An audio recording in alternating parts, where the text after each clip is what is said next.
applied for this project, many of them, I'd say 98% of them, had really no idea of a story idea.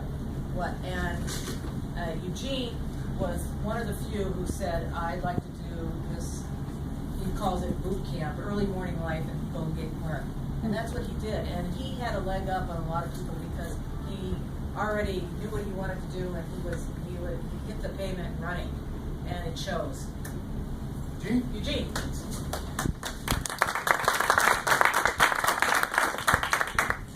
Thank you, Dorothy. Hi, everybody. So I wanted to actually start with a question for all of you. I'm curious, how many people here in the room consider yourselves morning people? Raise your hand if you consider yourself a morning person. Wow, we have a lot of morning people here right now. Probably feels a little bit late for you. So I actually don't consider myself to be a morning person. And so simply choosing a project that was going to require me to wake up early was already making things harder for me than I really wanted to do it.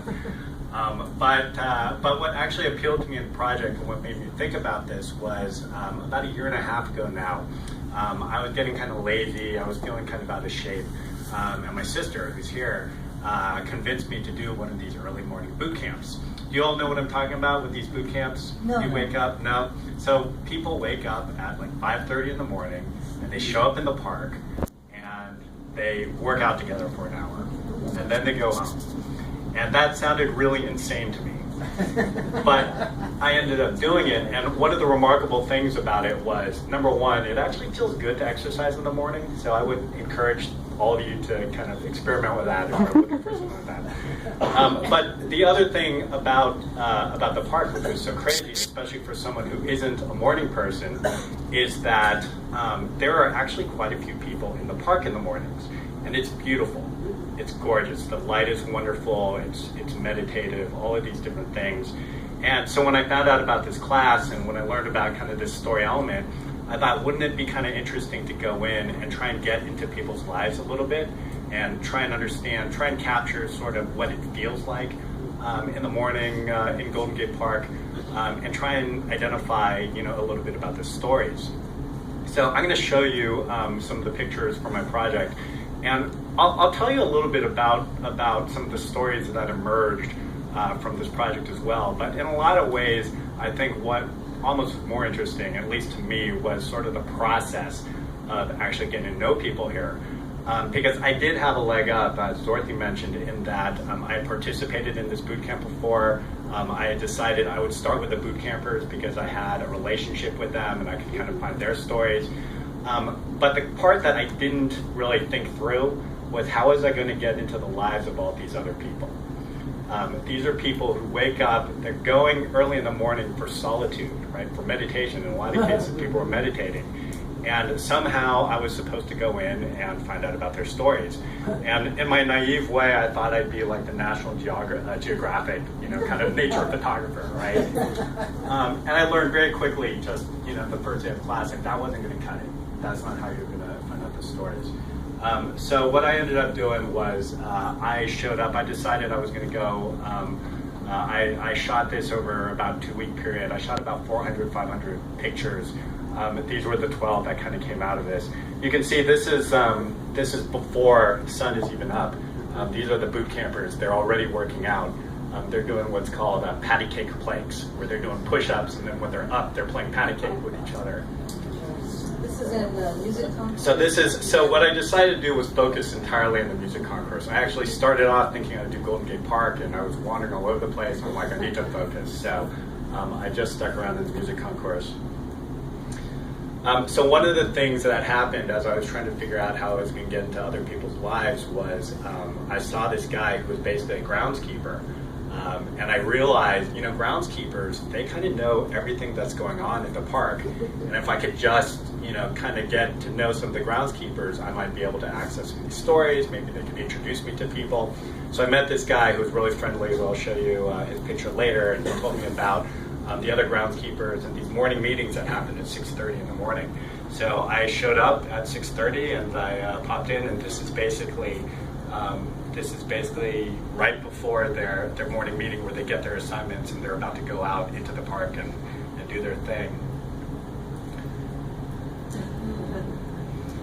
So I thought, that was for you, do not interrupt. yeah, right, right. Speaking of feeling intimidated, right, going around and trying to get into people's lives, this is almost sort of a theme, and yet at the same time, the key is right there. Right? But I think actually the other interesting thing about this, to me at least, was that even though this is a public place, it really did feel like this intimate, almost personal community. I mean, someone left their keys basically out in the middle of nowhere.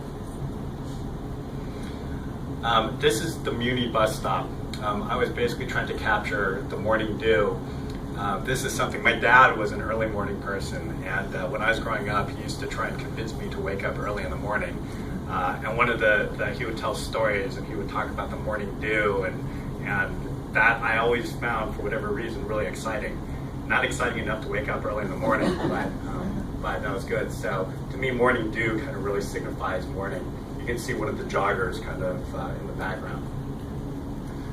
There are a lot of elderly Asian people who come to the music concourse and basically walk and even jog. There were two basically women who would show up every morning, and they were running, and they were much older than me, and they were so excited and happy. It was really inspiring. This was probably I was most curious about the folks who were coming to the park, and this is, to me, this is the part of the story that I still need to figure out. Like, a lot of these folks don't speak English. But what I found was people actually responded pretty well to the camera. Fred would always say, if you smile, people respond to that. And I would take pictures, and people actually liked getting their pictures taken. So it was this remarkable way to kind of get access to people. Here are the boot campers again, doing crazy boot camp stuff. Do they pay for this? They do. They pay for the privilege. Exactly. Wait for the plane. Exactly. One of the things, so there were several iterations of basically this project, and I showed Fred an early iteration. He's like, I want details. I want to see close-ups. So I'm like, okay, I got to get close-ups. This is a close-up of one of the trainers, Marissa, holding a bunch of these resistance bands, which the boot campers were basically used to work out. This is one of the boot campers suffering and not happy about me capturing her at this moment. This is a cool story. So this is one of the boot campers, Jeanette, and she basically she was someone who exercised, but she was not super hardcore, and then she broke her ankle. And when she broke her ankle, she decided that she was going to just come all the way back and run a marathon. So she, when she healed up, she got this tattoo, Believe. She trained and she ran her marathon, and now she continues to basically do boot camp. This is Jose. This is sweeping up. You can see how beautiful the concourse looks like in the morning, and it's isolated and it's quiet and it's peaceful. Jose was a guy who hooked me up with the other groundskeepers. Approximately what time of day would you say this was? I basically would show up at the park around 6 o'clock, and I would stay until about 8 o'clock. And it would actually get harder as the days were going by, because the days were getting shorter and the morning was coming later. So my window to shoot was a little more challenging.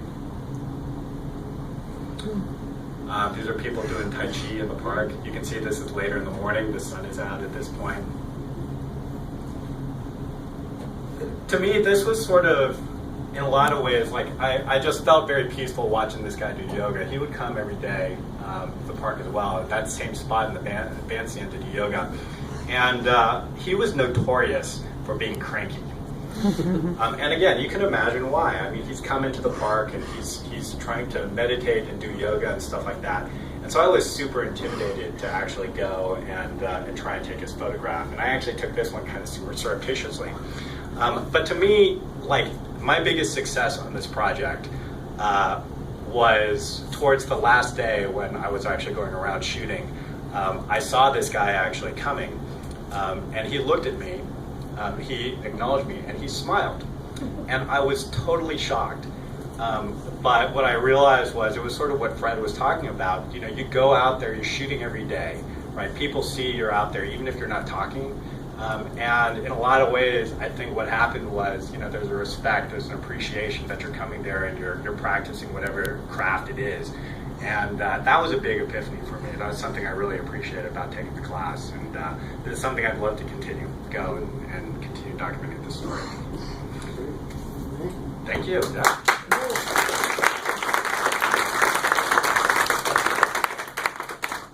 Are there any questions? Will you continue?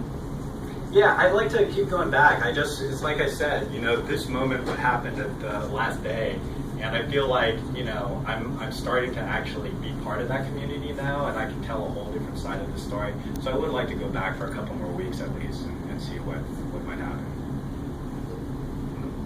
I saw your photograph of the grounds people. I loved it, and I couldn't imagine what it was about. And I'm curious about, were they all as tired as they looked? And were they talking? They were so warm and friendly. Actually, the shot I took, that particular shot was of the two people who probably were least happy me being there shooting them in the morning because they were tired. But for the most part, it was really cool kind of hanging out with them, kind of getting to know them. These are the invisible people you see in the park, right? You don't notice them because they're just quietly doing their job. But that would be, if I continue going back, that's something I'd like to do more, just kind of follow them around and get to know their stories. Jose, who I mentioned before, one of the reasons why we were able to connect so easily is he used to be a professional photographer, and he used to shoot film.